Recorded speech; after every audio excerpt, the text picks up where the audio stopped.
নমস্কাৰ জেআৰজি ব্লগলৈ পুনৰবাৰ সকলোকে স্বাগতম জনাইছো। আজি আমি আলোচনা কৰিবলৈ লৈছো ৰেচন কাৰ্ডৰ ওপৰত, বিশেষকৈ নতুনকৈ যিসকলে ৰেচন কাৰ্ড লাভ কৰিব আৰু তাৰ লগতে যিসকলে ইতিমধ্যে ৰেচন কাৰ্ড লাভ কৰিছে, লগতে যিসকলে নতুনকৈ এপ্লাই কৰিব, সেই সকলোৰে বাবে আজি ভিডিঅ'টো যথেষ্ট গুৰুত্বপূৰ্ণ হ'ব। আজি আমি বিশেষকৈ এখন জিলাৰ নটিছ সম্পৰ্কত আলোচনা কৰিম আৰু প্ৰতিখন জিলাৰ বাবে একেই নটিছ হয়, মাত্ৰ তথ্যখিনি অকমান বেলেগ হ'ব। এখন যোৰহাট জিলাৰ বাবে অহা নটিছ চাওক। অসম চৰকাৰ আয়ুক্ত কাৰ্যালয় যোৰহাট জিলা যোৰহাট, খাদ্য ৰাজহুৱা বিতৰণ আৰু গ্ৰাহক পৰিক্ৰমা শাখা। এইখন নটিছ আহিছে ১-১০-২০২৪ত। ইয়াৰ দ্বাৰাই যোৰহাট জিলা সকলো ৰাইজৰ জ্ঞাতাৰ্থে জনোৱা হ'ল যে অসম চৰকাৰে ঘোষণা কৰা খাদ্য সুৰক্ষা আইনৰ অধীনত ১৯,৯২,১৬৭ গৰাকী নতুন হিতাধিকাৰী সংযোজন অধীনত যোৰহাট জিলাই ৫৪,০০০জন নতুন হিতাধিকাৰীৰ নাম অগ্ৰাধিকাৰপ্ৰাপ্ত পৰিয়ালৰ মানে যিটো PHH কয় অন্তৰ্ভুক্তিৰ বাবে লাভ কৰিছে। যোৰহাট জিলাৰ গাঁও পঞ্চায়তৰ অধীনৰ বাসিন্দাসকলে নতুন আবেদন পত্ৰসমূহ সংশ্লিষ্ট গাঁও পঞ্চায়তৰ কাৰ্যালয়ত আৰু চহৰ অঞ্চলৰ বাসিন্দাসকলে সংশ্লিষ্ট নগৰ সমিতিৰ কাৰ্যালয়ত ১৯ ছেপ্টেম্বৰৰ পৰা ২০২৪ৰ ১৫ অক্টোবৰ তাৰিখৰ ভিতৰত আবেদন পত্ৰসমূহ জমা দিব লাগিব। আবেদনকাৰীসকলে আবেদন পত্ৰৰ লগত কি দিব লাগিব আপোনালোকে চাই লওক। যোগ্যতাৰ মাপকাঠি, আবেদনকাৰী পৰিয়ালৰ বাৰ্ষিক ইনকাম ৪ লাখ টকাতকৈ কম হ'ব লাগিব।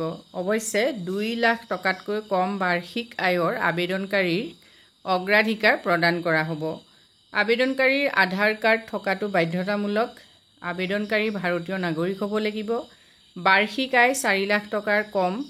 ৰাজ্য চৰকাৰৰ অধীনৰ সকলো মাষ্টাৰ ৰোল কৰ্মচাৰী, দৈনিক মজুৰি প্ৰাপক, কেন্দ্ৰীয় তথা ৰাজ্য চৰকাৰৰ অৱসৰপ্ৰাপ্ত চতুৰ্থ বৰ্গৰ কৰ্মচাৰী আৰু ঠিকাভিত্তিক কৰ্মচাৰীসকলে আবেদন কৰিব পাৰিব। প্ৰয়োজনীয় নথিপত্ৰসমূহ চাওক। শুদ্ধ ও সম্পূৰ্ণভাৱে পূৰণ কৰা প্ৰপত্ৰ হ'ব লাগিব। আধাৰ কাৰ্ড, ভোটাৰ তালিকা, ঠিকনাৰ প্ৰমাণপত্ৰ, পৰিয়ালৰ সকলো সদস্যৰ ফটোগ্ৰাফ, আবেদনকাৰীৰ বেংক পাছবুকৰ ফটোকপি, পৰিয়ালৰ সক্ৰিয় হৈ থকা ফোন নম্বৰ, বাৰ্ষিক আয়ৰ প্ৰমাণপত্ৰ, এইখিনি আপোনালোকে লগত দিব লাগিব। গতিকে নতুনকৈ যিসকলে আবেদন কৰাৰ কথা ভাবিছে তেখেতসকলৰ বাবে এইখিনি যথেষ্ট গুৰুত্বপূৰ্ণ হয়। প্ৰতিটো ডিষ্ট্ৰিক্টতে ৰুল ৰেগুলেশ্যনখিনি একেই হয়, মানে যোগ্যতাৰ যিখিনি মাপকাঠি সেইখিনি সকলোৰে বাবে একেই হয়। গতিকে আপোনালোকে যদি নতুনকৈ ৰেচন কাৰ্ডৰ বাবে আবেদন কৰিব বিচাৰিছে তেতিয়াহ'লে অতি সোনকালে আবেদন কৰক আৰু লগতে পঞ্চায়তত খবৰ কৰক আপোনালোকৰ ডিষ্ট্ৰিক্টত লাষ্ট ডেট কেতিয়া হয়। যিহেতু যোৰহাট ডিষ্ট্ৰিক্টত ১৫ অক্টোবৰ লাষ্ট ডেট হয়, গতিকে যোৰহাট ডিষ্ট্ৰিক্টৰ যিসকল আছে তেখেতসকলে অতি সোনকালে আবেদন কৰিব পাৰে।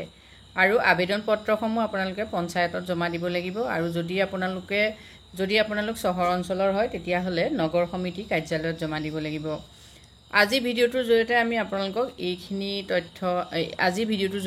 আপোনালোকৰ বাবে এইখিনি তথ্য আগবঢ়ালোঁ। যদি আপোনালোকৰ সহায় হৈছে তেতিয়াহ'লে কমেণ্ট কৰি জনাব। আজিলৈ ইমানেই, ধন্যবাদ।